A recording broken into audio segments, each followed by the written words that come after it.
दार्जिलिङको चिया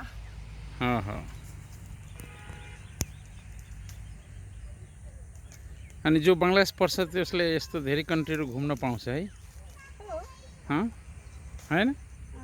तिमीलाई कस्तो लाग्यो बङ्गलादेशको बारेमा केही भनिदेऊ नयाँ विद्यार्थीहरूलाई बांग्लादेश पढ्नु भनेको साँच्चै नै एउटा अपर्च्युनिटीको कुरा हो सबै मान्छेले हालको स्थितिलाई हेरेर भन्छन् कि आफ्टर 5 अगस्त जुन मान्छेमा एउटा नेगेटिभ मेसेज गर्छ त्यो इनफ्याक्ट त्यस्तो छैन त्यस्तो केही पनि छैन धेरै नै कुराहरू छन् यस्तो कि देशमा धेरै अलि फरक परेको छ केही चेन्जेस आएका छन् तर शिक्षाको क्षेत्रमा त एजुकेसनको रिलेटेड त्यस्तो खासै केही पनि छैन मान्छे पहिला जस्तै आउँछन् पढ्छन् त्यस्तो नेगेटिभिटी पनि त्यहाँको मान्छेको मनमा छैन कि बाहिरको मान्छे या त कतिले त यस्तो भयावह बनाइदिएछ लाग्छ कि पेलेस्टाइन र सिरिया जस्तो बम प्राक रकेट लन्च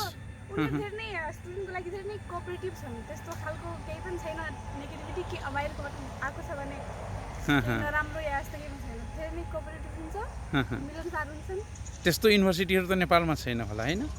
छैन जहाँसम्म हेऱ्यो भने न त्यस्तो एरियामा न त्यस्तो क्वालिटीमा पनि मलाई लाग्छ त्यसपछि यति धेरै इन टर्म्स अफ फ्यासिलिटिज पाउँछ फ्यासिलिटिज गजबको होस्टल स्कलरसिपको होस्टेलको त कुरै छोड्दैन पुरा होटल जस्तो होस्टल होइन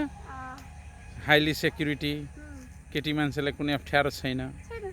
होइन so you are very happy या आइ एम भेरी ह्याप्पी